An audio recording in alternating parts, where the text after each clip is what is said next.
Yes, sir.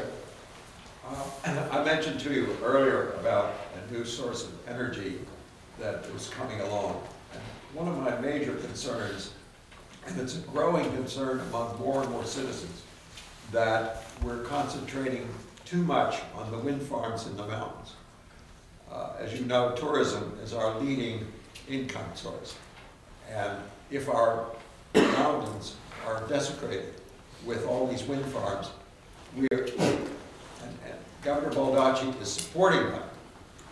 That's why I brought up the issue about this new energy, because I think that we're making a major mistake in allowing the wind farms to exist where they do now.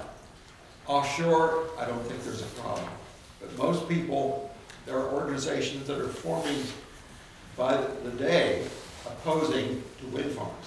People are unhappy with the wind farms at Mars Hill and the other one that has been up north.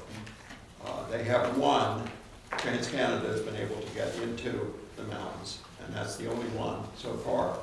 There's another one that's making an application, Highlands, and they have confessed that they think they're going to be defeated, and I hope they are. What is your position vis-a-vis wind farms in the mountains? Well, I'm not opposed to all wind farms on land. Let me say that first of all. It's a matter of siting. It's a matter of where you place those wind farms. And are they, you know, the noise issue, it's the flickering issue, the aesthetics is another issue you're alluding to. That bothers me less than the noise and the flickering and the impact on your human health. But we do have, I mean, Stetson Mountain over in Washington County, you have 20-some, I've been out there, and these are 1.5 megawatt GE, you know, turbines, and those are not hearing a lot of complaints, but it's where we site them. Certainly Mars Hill, Vinyl Haven, you know, so it is all about siting, I think, and we're learning. So I'm not against all on-land placement of wind turbines. I hope you'd, you know, we can put them in places where I think they can generate power and be productive. But the big power will be generated offshore in the future. The other thing I want to say about power is I'm also a big advocate of what they call distributed generation. Not everybody plugging into the grid, but generating power more locally. And I think we're going to see, we have that now. We have, you know, biomass boilers at pulp and paper mills. Now we're going to see more of that in the future too, I think. The technology. This boom box is ideal because you can locate it right outside your house. Yeah. There's no grid. Yeah. You don't need to have a big fancy grid come through Maine to connect up to the United States. You just have a boom box, and substations can use them. CMP can buy them and put them in substations. They don't have to worry about a grid. I'm going to have to check that out. That technology sounds almost too good to be true, but I know. I'm going to have to check it out. It's a new technology that. But it's not new. Yeah. They've kept it quiet for years, but about 7 or 8 major corporations have purchased them, and they have saved all kinds of money.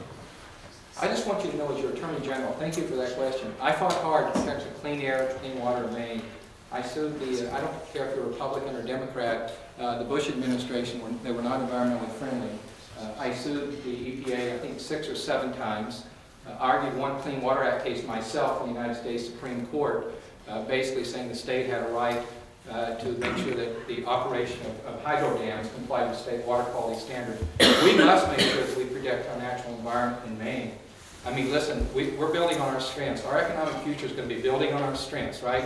Forest products. 90% of Maine is forested. Our ancestors saw a tree, they saw canoes, and then they saw building timbers, and then we saw paper, and then we see biofuels. Now we're seeing sort of nano-cellulose, advanced wood composites. There are things we're going to make out of wood fibers that we don't even know, but we need to develop and make them in Maine.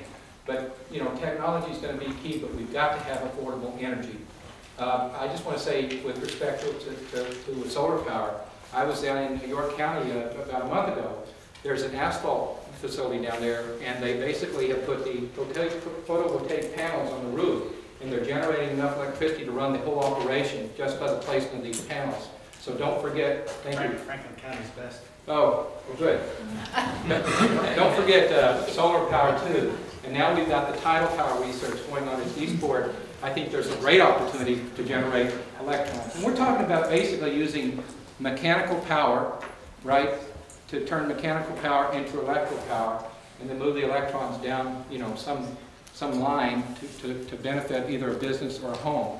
And, you know, we can do this. It just needs to be cost effective. Just to follow up. Yeah. Why is it that Maine is a net exporter Well, that's, yeah.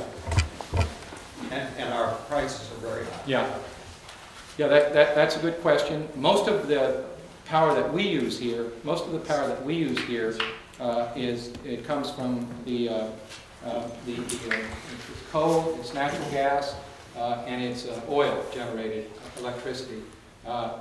Yeah, I know, I hear that we're a net exporter, and I need to do some research on that, so I'm not going to try to finesse an answer for you there. But one would think that we would have cheaper electricity, right?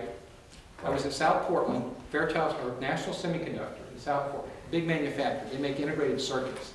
They make these wafers, right? They chop them up and you make integrated circuits that go on handheld calculators, computers, NASA spaceships. I was talking to the plant manager a couple months ago, and he told me that they had a sister plant in Texas, and National was looking at closing one of these facilities. They were evaluating cost. Electricity at that time in Texas cost 4 cents per kilowatt hour. At that time it was 11 cents at this plant in South Portland, Maine. You can see why we're not competitive. 4 cents, 11 cents. They use a lot of electricity. This is a big deal. It's a big deal to our future to get energy costs down, to get healthcare costs down. Otherwise, we're not going to be competitive. Yes, sir. I think President Obama last month, to me, him and I were on the same page for the first time in his administration with his nuclear power initiatives. How are you going to help us get on that bandwagon so we don't lose out on, you know, clean, cheap nuclear power? Well, I'm not ready to get on that bandwagon right now in Maine, I'll tell you for sure, with the technology we have. I spent a lot of time dealing with we have a lot of spent fuel over in Wiscasset, you may know, and we can't get rid of that. There's no place to take it. So until we have a sort of, you know, storage facility, Yucca Mountain was supposed to be the place we're going to take this, and that hasn't worked. Unless and until we have a place to dispose of it, we're also looking at the next technologies of nuclear power, and it's coming down the road. There may be someday that it would be right for Maine, but I don't think it is now. And also it takes many years to get online, you know, with your applications. So I don't think nuclear power is in Maine's short-term future. It may be in our longer-term future as we develop technologies that don't produce so much waste, and we have a place to take the waste. That's my answer to that. But I know what the President's doing